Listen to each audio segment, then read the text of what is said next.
Yes, hello. So, so good evening and Johar. So, Hello. welcome you all for this small webinar, in which we are going to discuss about Sustainable Development Goals 2030.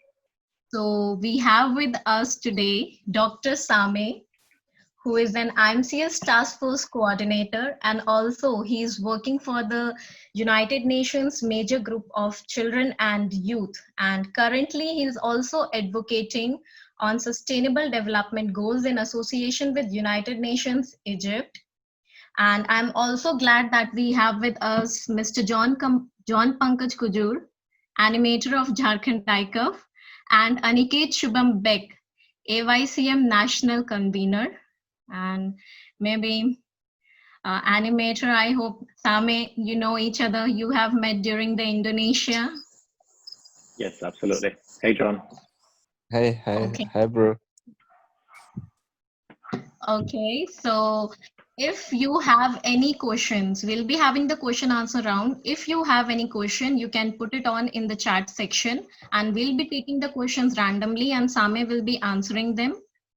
And if in case the call disconnects, then again we'll join on the same link. So without any delay, over to you, Same. We can start with the session now. Thank you very much. Can you just allow me to share my screen? I'll request host to allow Same to share his screen. Anugrah?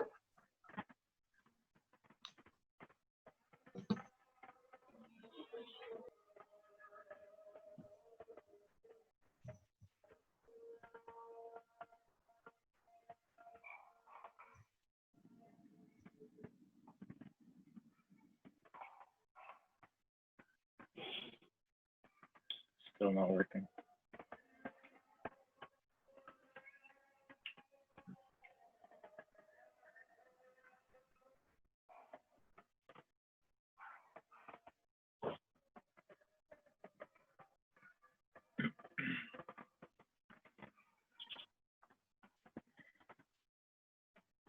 Okay, great.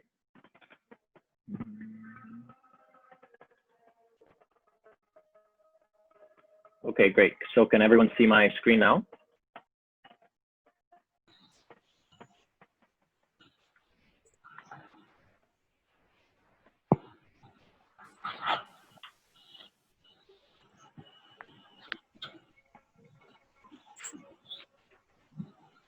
Can people see my screen? Yes, no?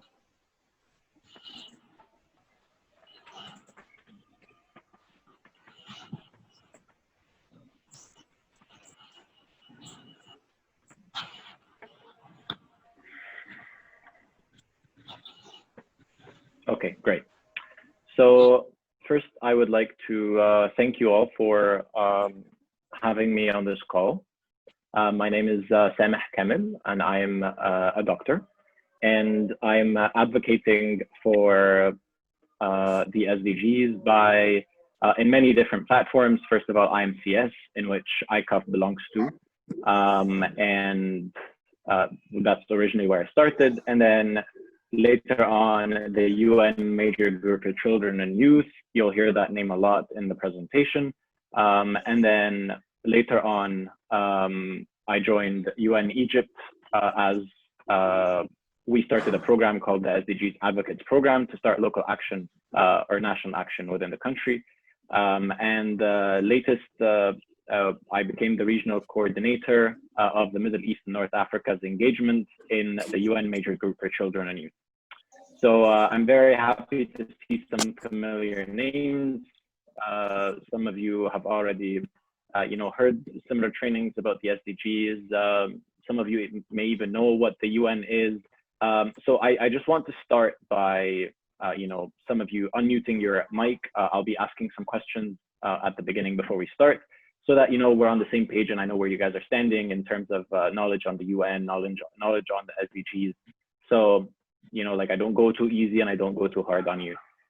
So first of all, just by raising your hands and I can unmute you, who knows what the UN is?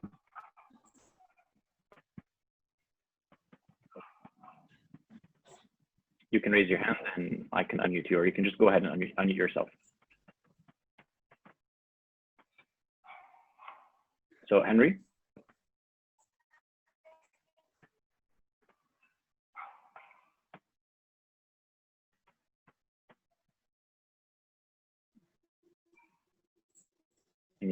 Does anybody know at all what the UN is? That was in 1940.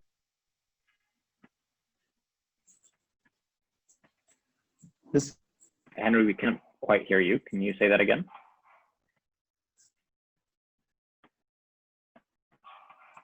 It is a peacekeeping organization. Peacekeeping organization. Okay. All right. More answers?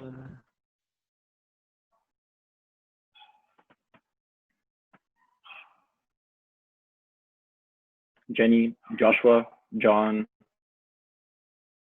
you know, some of the names that I recognize. Anuj.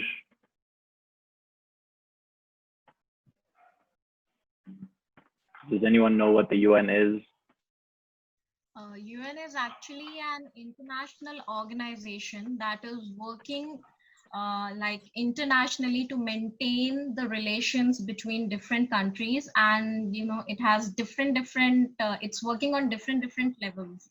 Like you are working upon sustainable development goals, maybe there is a peacekeeping force, then there is a security council. So there are different goals to work, so that you know we can maintain the relations between the countries and go together in the path of development. Excellent. So Jenny, that's a perfect answer. What you just said is completely accurate. The UN is divided into 6 main bodies: the General Assembly, the Secretariat, the ECOSOC Council, Economic and Social Council, the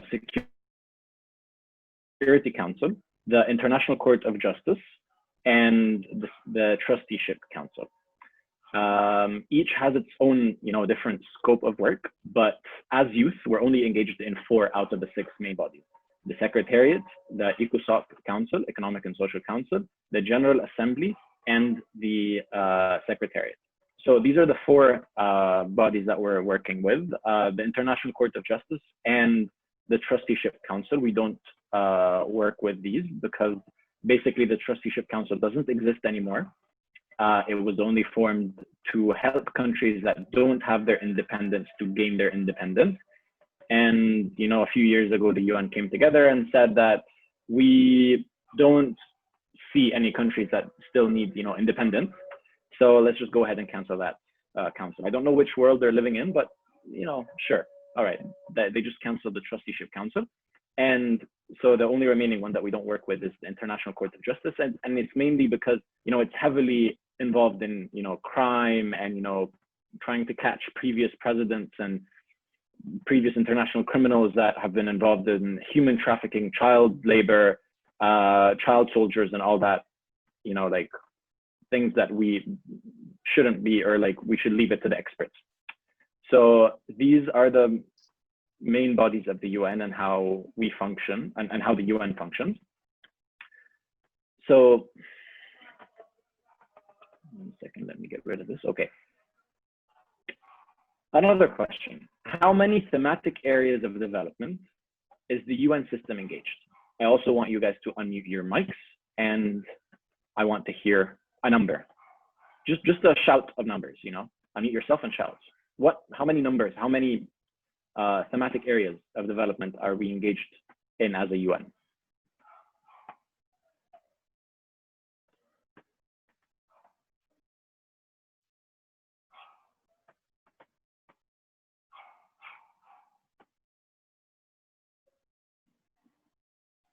Anyone?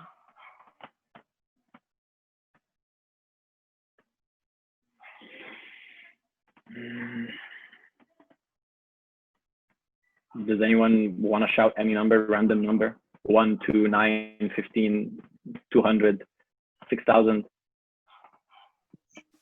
It's 6, maybe, if I'm not wrong. 6, okay. Anyone else want to guess? 4. Sorry, how much?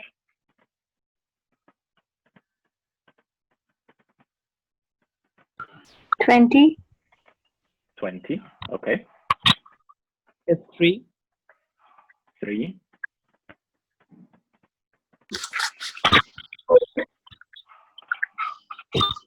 7. 7. Okay. All right. I will stop guessing here. We'll stop guessing here and we'll go ahead. Actually, there are many more. There are much more than 7. These are the avenues of engagement, plus many more that come up every year. So we don't have an actual number because some of the processes die on the way, like they achieve them, and that's a framework from like from 2000 to 2015, and then that ends, and then another process comes in place. Or if they see that the agenda is complete, they just end it. So there are many forms of development at the UN. The main umbrella is this one right here, the Sustainable Development Goals, the SDGs. So what is that? Why are we sitting here today to learn about sustainable development and having a speaker all the way from Egypt to speak to us about something, is that important to speak about and to spend time to learn about it and advocate for, and some people dedicate their lives towards that? Actually, it is. Development in general is a concept that humanity has been working on very hard since the beginning of humanity. We've been trying to build cities. For example, I'll speak about the Egyptian civilization. 7,000 years old, around the Nile, started building cities, building pyramids, building infrastructure, building getting crops to grow, maintaining the Nile, maintaining a healthy lifestyle, looking at the afterlife. That's a form of development that was taking place 7,000 years ago. But how does development take place in the 21st century? All these processes have been identified as priorities by member states and something else called the major groups and other stakeholders. I will get to that in a second. But when I was introducing myself, I said I belong to one of them called the UN Major Group for Children and Youth. So we will come to that in a moment. So sustainable development. What's the definition of development? What's the definition of sustainability? And why 2030? So 2030 is basically the year that the UN came together and said, we are looking that this agenda would be achieved by the year 2030. So right now we're in 2020. We have 10 years left for the agenda to be achieved. Why is it only 10 years? Does anyone know when it started? You can even type in the chat if you want. Does anyone know when the 2030 agenda started?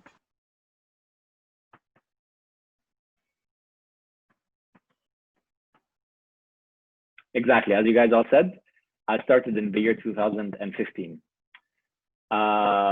Did just some people come together and say, let's start something called the Sustainable Development Agenda? Or was it a very complicated, long process of series of events that took place in many, many years to lead towards the document that we're working on today? So basically, the 2030 agenda, as it's the short for the Sustainable Development Goals 2030. It's a globally agreed framework, which was adopted in 2015 to 2030. So it's a 15 years framework. So it's a long-term framework, and it's meant to guide states in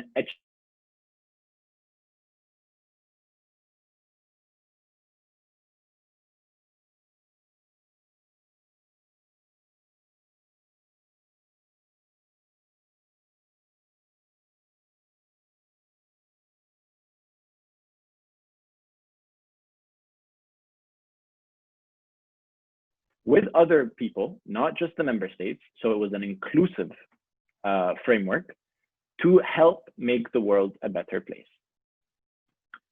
The agenda has four main components: the vision and the goals, which are the SDGs, which I know everyone heard that acronym, SDG, Sustainable Development Goals. But what others didn't hear about is the MOI, means of implementation, and the follow-up and review of the agenda. So I'm sure you've all seen this picture before. All the colors, all the numbers, you know, and all the logos. These are the goals of the agenda. But the agenda is much, much, much more complicated than this picture. So does anyone know why we have this picture? And I'll just start calling names then, because I know that Josh would know the answer. Why do we have this picture if this is not truly reflecting everything about the agenda?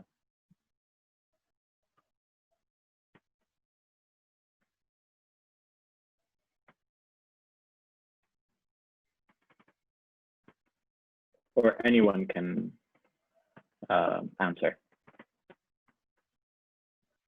Jenny, John, Ashish. I just want to hear the question again. I didn't understood what you were actually asking.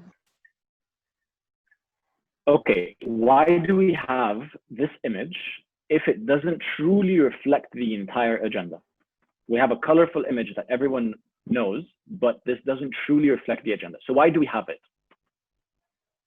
Yes, it just lists the logos of each goal and the colors and, you know, the numbers, and maybe like part of the title. But why do we have it?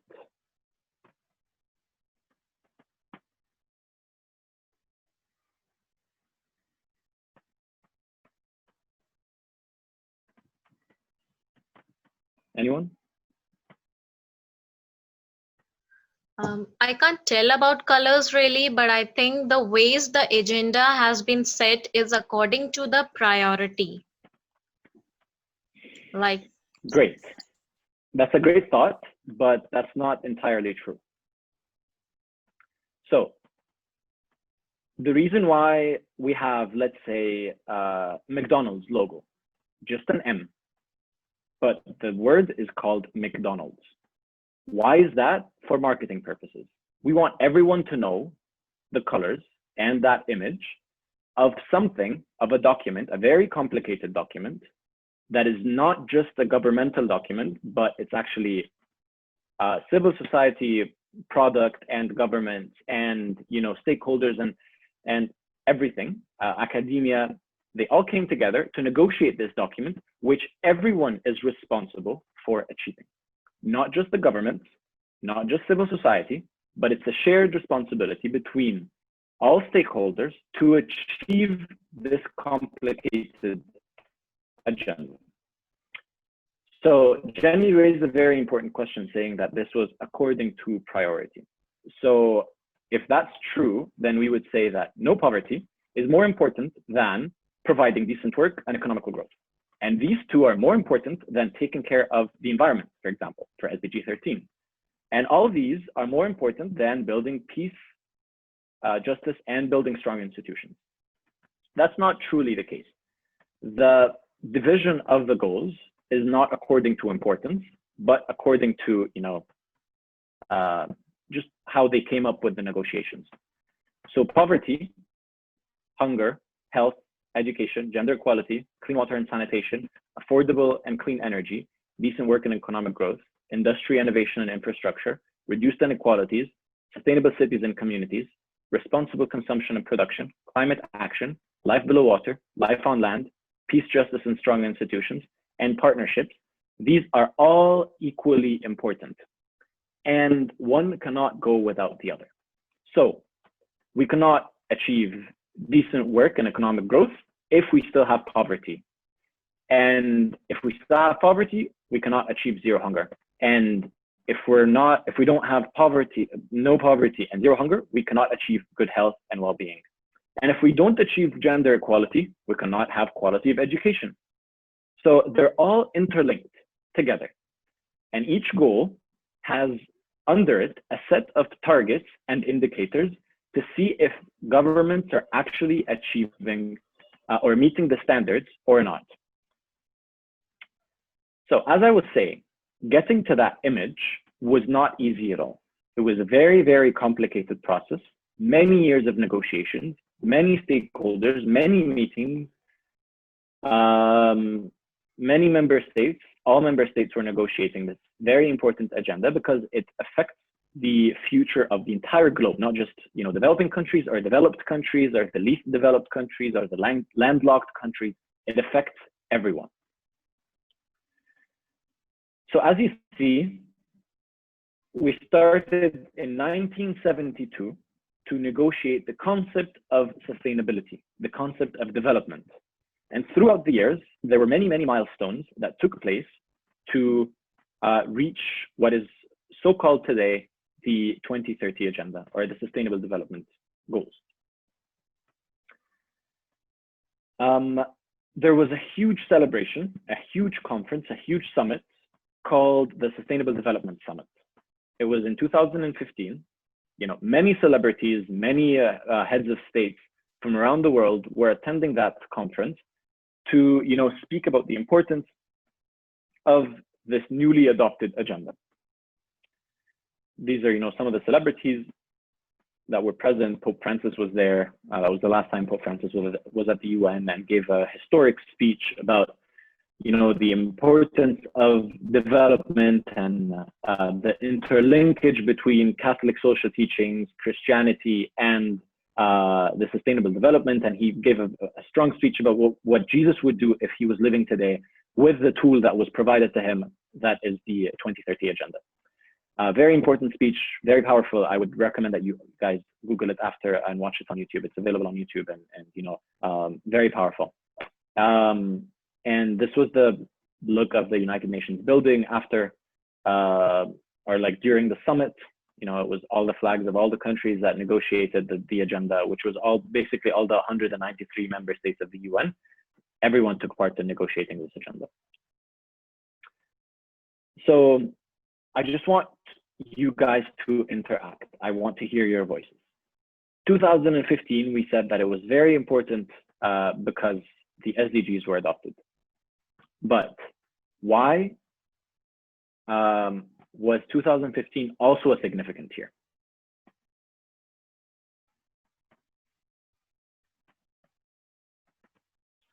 And I want to hear new voices, please.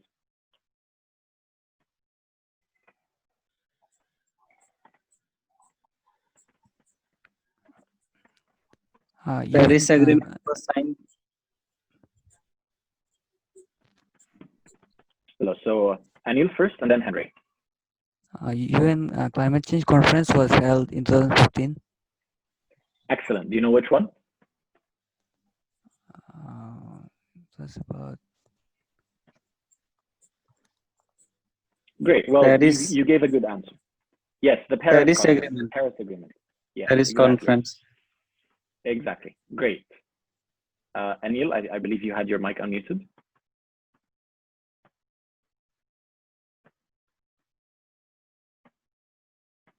Great. So as mentioned now, the Paris Climate Change Conference took place, and the Paris Agreement, the framework took place in 2015 as well, which laid the foundation for so many important climate action and climate points that take place until today. I believe someone else raised their hand. Suman?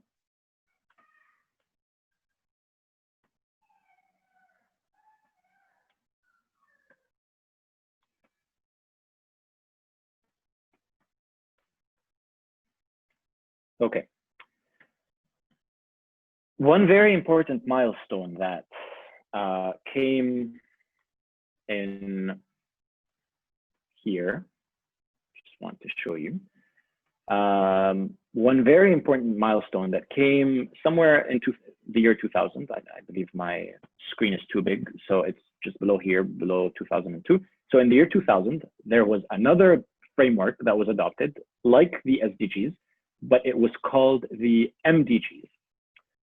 Why was there an MDGs framework? It was called the Millennial Development Goals, and it was a framework from the year 2000 to the year 2015.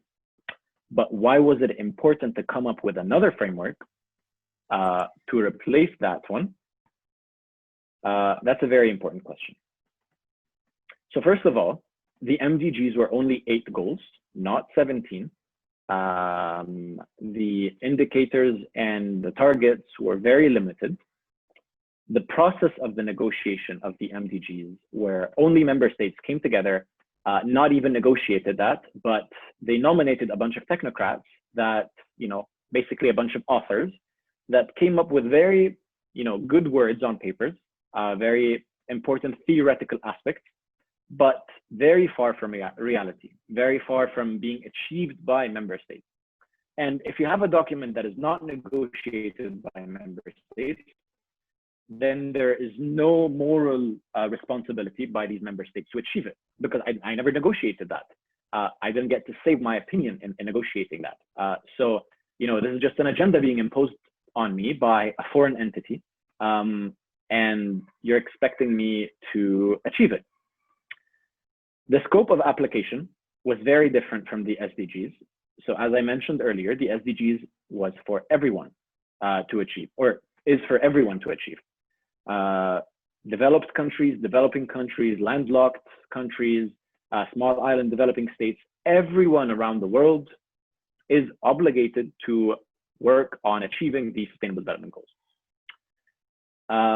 So the scope of SDGs is universality, but MDGs was only for developing countries. Also, the dimensions of sustainable development.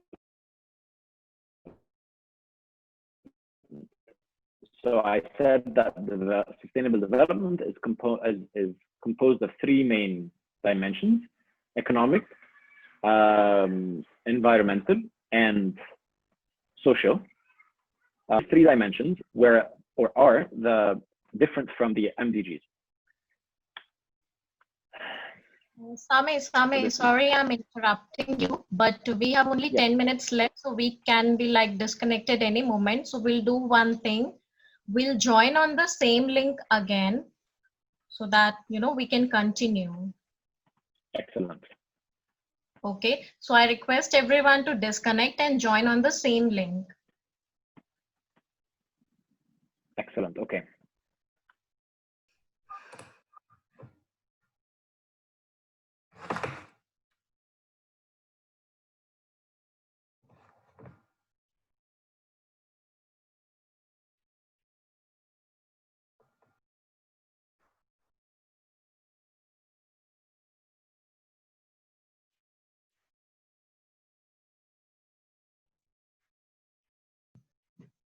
Same, if you're there, I think you can start. Yeah. Okay, so just 1 second.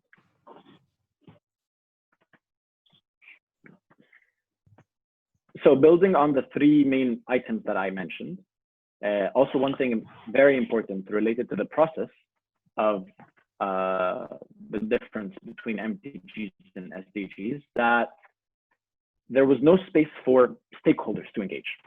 Stakeholders are the major groups of the United Nations and other stakeholders.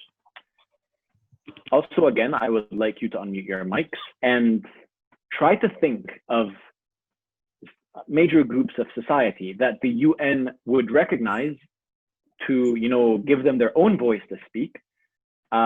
Maybe they're underrepresented by their governments. Maybe they just want, to participate and say something that the government wouldn't say. Maybe they have a different vision that the government would. So what are the major groups of any society that the UN would allow to sit on the negotiating table and speak? So Akhil, you have yourself unmuted.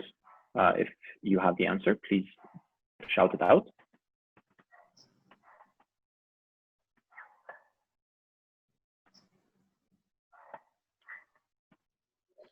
Minorities. Minorities, but what kind of minorities? Such group of people who have less population. Yes, I understand, but there are many types of minorities. There are religious minorities, economic minorities, sexual minorities, racial minorities. What kind of minorities are there? Religious minority. Okay. Well, unfortunately, that's not one of them. I wish that was true, but that's not. Well, just giving you an example, children and youth are a major division of society, and they have their own space to advocate at the UN. So that's one of them. Can someone say, and there are 9 of them, so I'm giving you another hint, 9 major groups. One of them is children and youth. Can you name another one? Women, refugees. Women, that's amazing. Refugees, unfortunately, that's not one of them. But women, yes. So you Okay, have the indigenous people. Indigenous peoples, that's 3.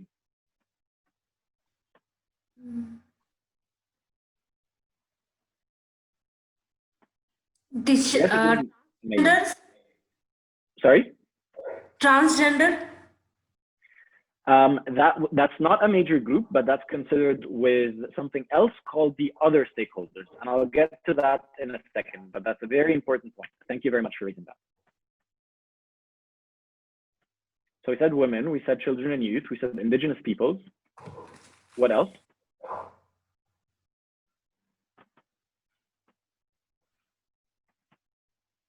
Aruna?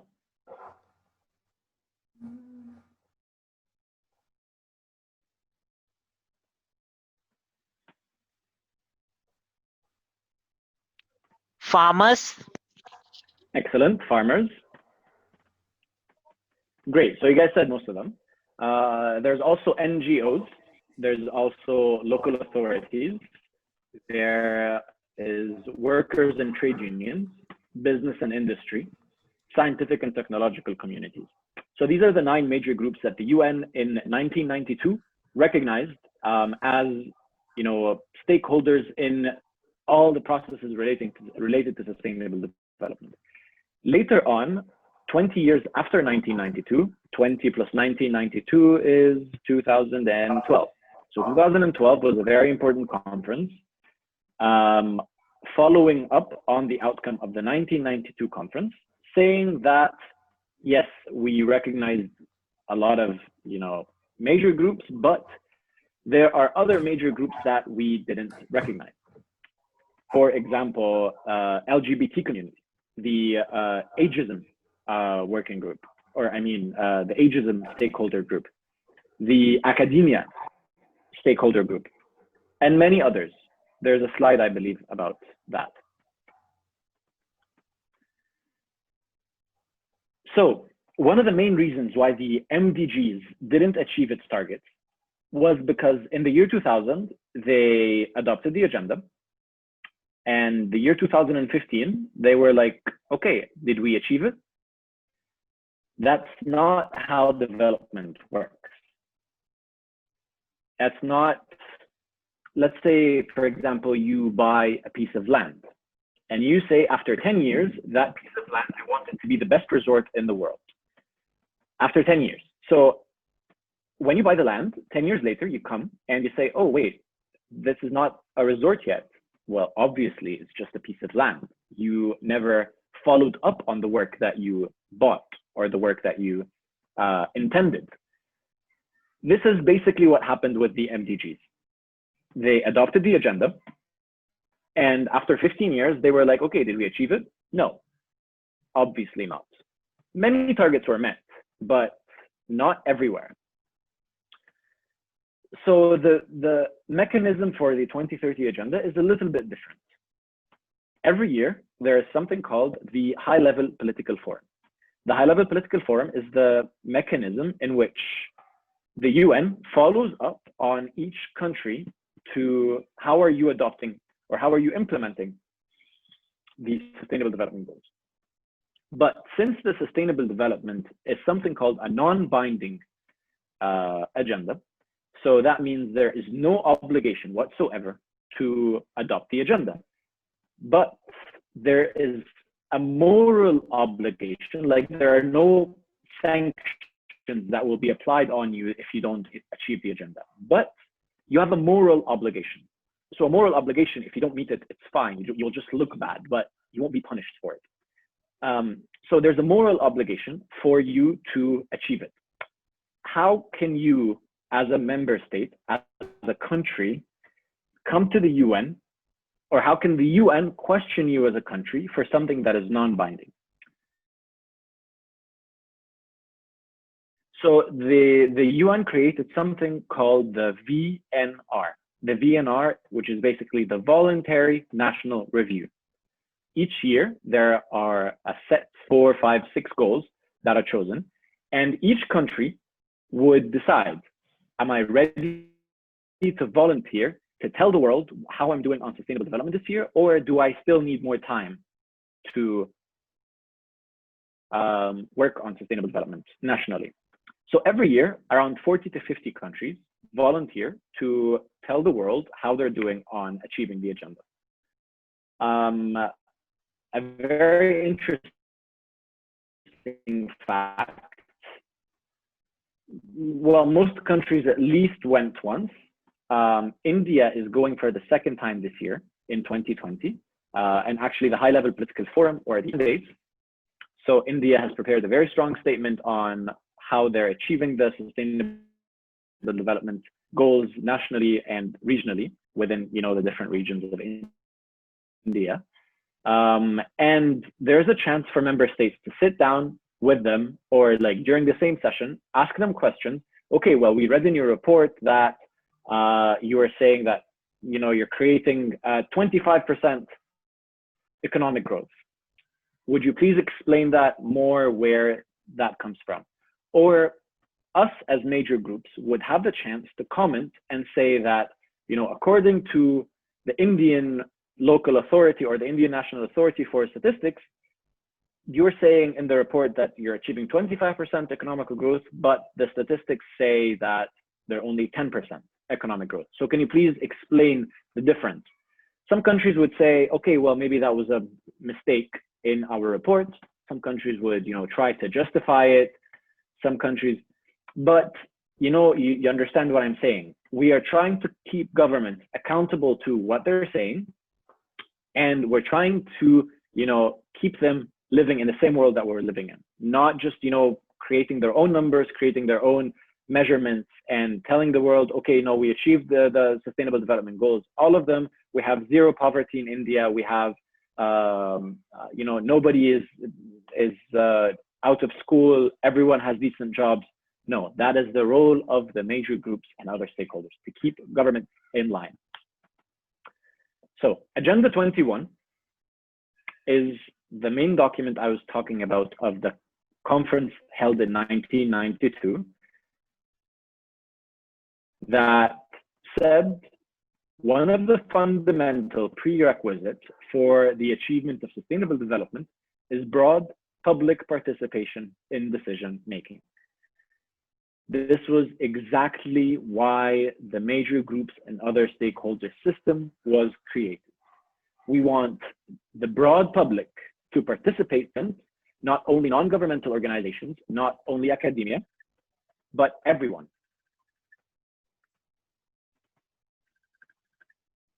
Sorry, can you just give me 1 second?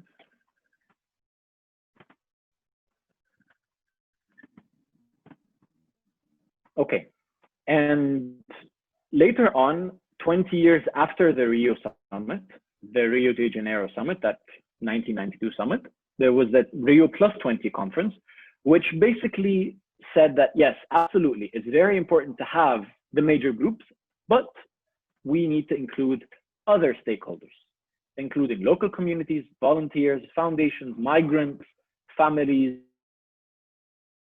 as well as older persons and persons with disabilities.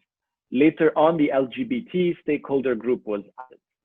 So, the bubble is getting bigger. The sustainable development aspect is getting bigger. And it's very important to have a voice in how you want your future to look like and how you want the future of your kids to look like. By 2030, I believe none of us would be, over the age of 40. I believe the oldest of us would be, 29, 30 now?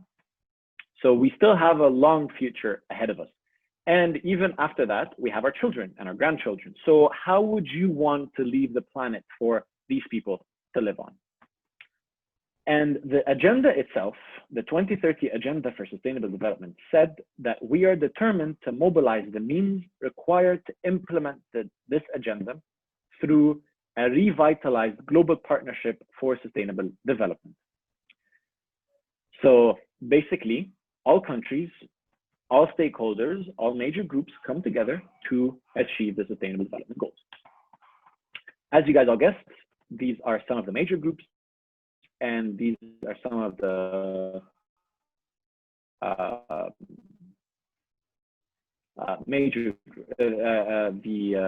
other stakeholders. So what processes are we talking about? We're talking about the Sustainable Development Goals, but under that, that's just an umbrella which came out of the Sustainable Development Goals and the concept of sustainability or sustainable development in general. So some conferences date back to the 1970s, for example, like the Habitat Conference, and some conferences are very new. They're new to the 21st century, like the Technology and Facilitation Mechanism Conference that just came out, I think, in 2014 or 2015. So these conferences are updated whenever needed or come out of specific goals whenever needed. So, for example, Habitat 3, the dearest goal to my heart, because I worked very, very hard on that goal, the Habitat 3 conference is basically came out of the SDG 11, which is Sustainable Urban Development or Sustainable Cities. That's a very, very complicated and long conference. The process of negotiating the draft or the outcome document was 3 years. All member states were engaged, and it was a lot of drama, it was a huge party at the end when it was adopted. And it's a 20 years framework. So even though the SDGs are only up to 2030, Habitat 4 will be hosted in 2034. So even after the SDGs are supposedly adopted. UNEP, for example, is founded in the 1970s, and it's the United Nations Environmental Program, in which the Paris Climate Change Agreement came from, and also that's a framework that is working on SDG 13, serving one of the goals, but it's like a separate process. So basically, that's an overview of what conferences came out or serve the Sustainable Development Goals. So have we learned anything throughout the years since the SDGs were adopted, and even before the SDGs were adopted, when we were part of negotiating that very important agenda? We learned that we as constituencies, as major groups, as stakeholders, as even individuals, when we are engaged in creating the policy, we tend to be more responsible for caring for the achievement of this agenda. We won't just leave our governments, think that we're achieving it. No, we will take part in achieving it. We will have local and national and regional projects taking part all over the world to aid our government to establish the agenda. We also must look beyond just, being present in the room. What actual difference are we making? Are we suggesting new language that would be important to youth, women, gender equality, farmer rights, disability rights, rights of the seniors? Are we, suggesting language on that? Are we Because, you know, some governments would say, we don't want women to have rights. And it happened. It did happen. And it was sad, it breaking our hearts to know that we're living in the 21st century. And, you know, some people are saying that women don't deserve any rights. Or, you know, 75% of the rights should go to males and, you know, 15% only should go to females. That shouldn't be the case. So are we there to, you know, make sure that these rights of, like, our rights as children and youth, rights of women, rights of minorities are being well represented, or are we not doing our job? We also get to speak on our own behalf. So, for example, I'm Egyptian Canadian. When I participate at the United Nations, I don't participate on behalf of Egypt, and I don't participate on behalf of Canada. I participate on behalf of the constituency of Major Group for Children and Youth. So I represent basically all the voices from all around the world of children and youth. I might be saying something opposing to what my governments are saying. It's fine, but that reflects the grassroots of most children and youth around the world. As I said, some governments would say, okay, youth are just too young. We need the expertise. So we shouldn't allow people under the age of 50 to run for parliament. But why is that? Just because, you know, youth are too young to know anything. That's not true. So in 2016, a civil movement came out saying not too young to run. That campaign took on for 2, 3, 4 years. I can't remember the exact number of years that campaign took place, but many governments around the world changed their policy based on that campaign.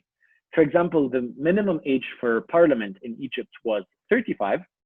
In the last constitution modification, it was lowered to 25. So that's huge achievement, still not amazing, but it's still good, better than 35. 25 is better than 35. And many countries, let's say in Africa, have their age at 50, they lowered that to maybe 40. Some countries around the world had no whatsoever women representation in parliament, or, you know, maybe 1 to 2% female representation in parliament. Our action helped to, you know, have at least a 25% quota in most parliaments and governments around the world. Still, we haven't achieved gender equality. Still, we haven't achieved women empowerment to the fullest, but still, that's an amazing step to achieve it from, to raise the bar from 1% to 25%.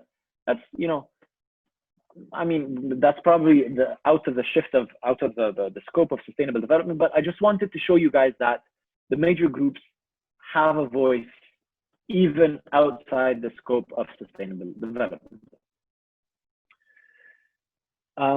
Also, as I mentioned earlier, in the high-level political forum, we get to hold governments accountable to their actions, to their commitment, to you know, their statistics, to their declarations. So if a country comes today and declares that we will have a monthly grant to people that are unemployed of $1,000, 1 month later, they say, "Oh, sorry, we ran out of money," or "We just won't give it out."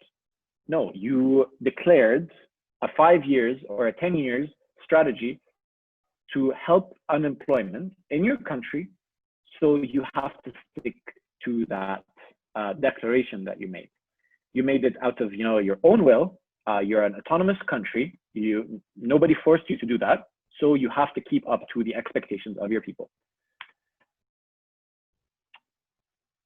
All the action doesn't take place only at the headquarters in New York.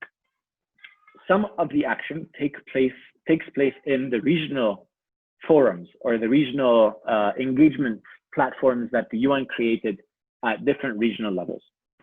So I'll give 2 examples, the Middle East and the Asia Pacific part. The Asia Pacific has something called the UN Economic and Social Council on Asia Pacific, or the term is called ESCAP, E-S-C-A-P, ESCAP. And the Middle East has something called the Economic and Social Council on Western Asia, so ESCWA. It serves all the Middle East, and that one serves all the Asia Pacific countries. So many regional strategies and many regional discussions take place on how can we customize what the global agenda says to fit our region. For example, the ESQA region, or the Middle East and North Africa, does not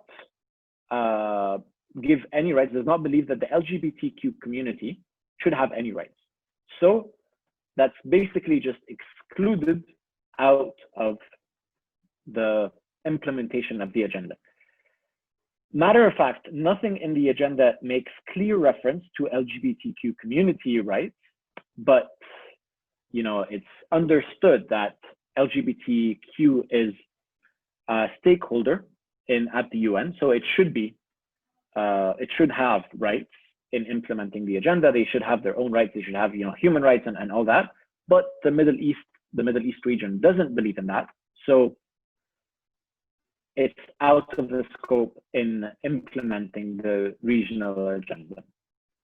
It's very sad. It's very heartbreaking. But this is the sad reality that we're living in. So, what does meaningful engagement look like? So, meaningful engagement is basically being engaged from point A to point Z. What is point A and what is point Z? Point A is that, okay, we are thinking of having or creating a new agenda or a new framework or a new strategy. So we should inform the major groups or the stakeholders that we are thinking of having this particular agenda. So informing. Okay, great. Me as a representative of the major group for children and youth, excellent work, guys. Let's think this through. So I would host consultations with people in my region, with NGOs, with civil society, with all different kinds of stakeholders to, what would you guys be doing on this specific framework? What are your priorities on this framework? So we were informed, and then we consult, and then we are involved. So based on the outcome that we created from the grassroots, we take that to the UN and collaborate on creating something called the zero draft. So the zero draft is basically putting all the words, all the thoughts, all the ideas into the very complicated UN documents.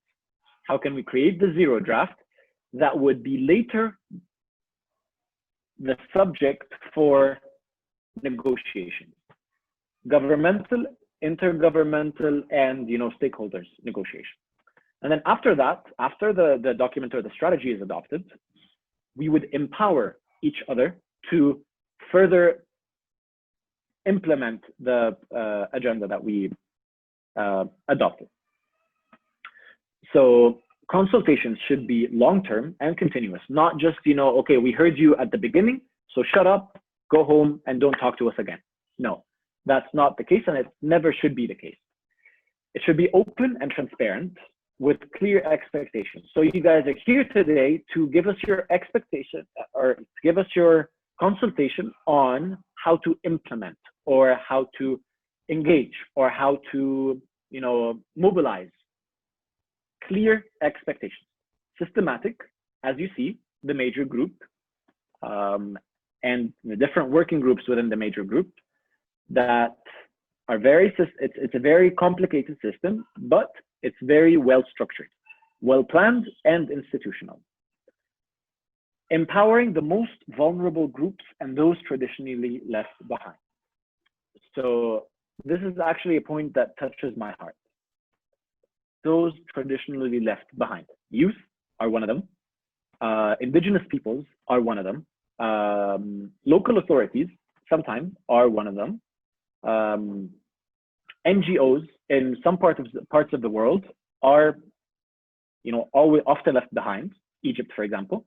So empowering these people, listening to them, engaging them, getting their input, and their recommendations, and actually helping you implement. That's very, very important. Welcoming of stakeholders' contribution for implementation, as I was just saying, and having inclusive multi-stakeholder steering groups, platforms, mechanisms, and advisory bodies. So not just, getting your opinion or giving you all the work to take the action, but also getting your advice on the high level policy, national policy, whether presidential, parliamentary, and all that. Advisory boards are very, very important in the implementation and planning aspect. So as I was just saying, a policy is first designed, then implemented, then monitored, and then reviewed.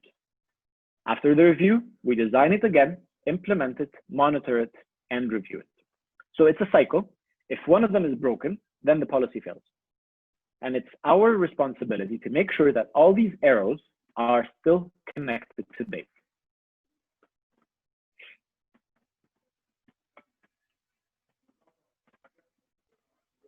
So as I was saying, for localizing the SDGs, each country has something called the National Sustainable Development Strategy.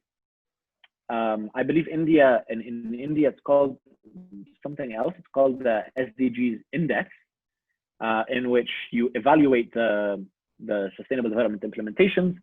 But around the world, there are many countries that have something called the National Sustainable Development Strategy, in which you localize the global agenda to your country.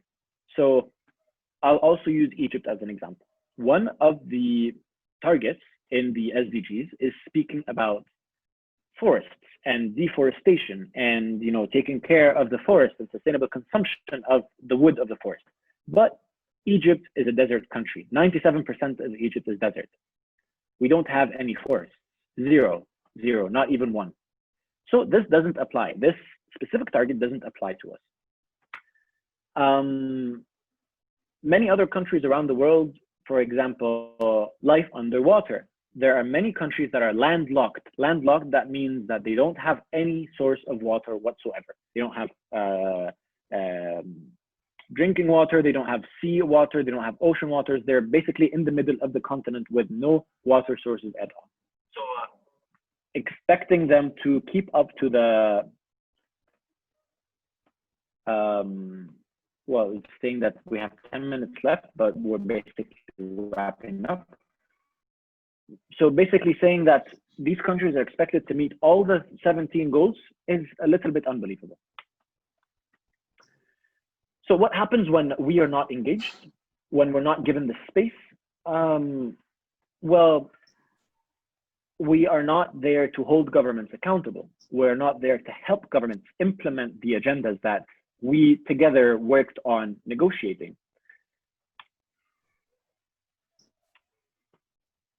The VNR process, as I was mentioning, let's use the 2017 as a high-level political forum, for example, because India was presenting at that one. There were 7 goals that were being reviewed: 1, 2, 3, 5, 9, 14, and 17. These were the main goals that were being discussed.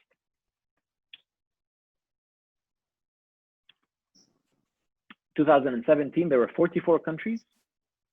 From the SCAP region, India was one of them, Bangladesh, Afghanistan, Indonesia, Iran, Japan, Malaysia, Maldives, Nepal, and Thailand. From the ESCOR region, Jordan and Qatar only. So, it depends. Some years there would be 14 countries presenting from one region, and that wraps our presentation. So we have 8 minutes left for questions. I believe I could hand that over to Jenny, and she can, handle the questions. Thank you very much, guys. Thank you, Same. If we have to take the questions, I think we can, if you agree and if you have time, Same, to take questions, I think we are running short. So maybe if we can disconnect again and continue, will it work? Or Great. Okay. Great. Yes, absolutely. We can let's say have 15 minutes of questions. Okay, sure. Sure. Great, Then okay. So let's everyone I'll end the meeting and we can join.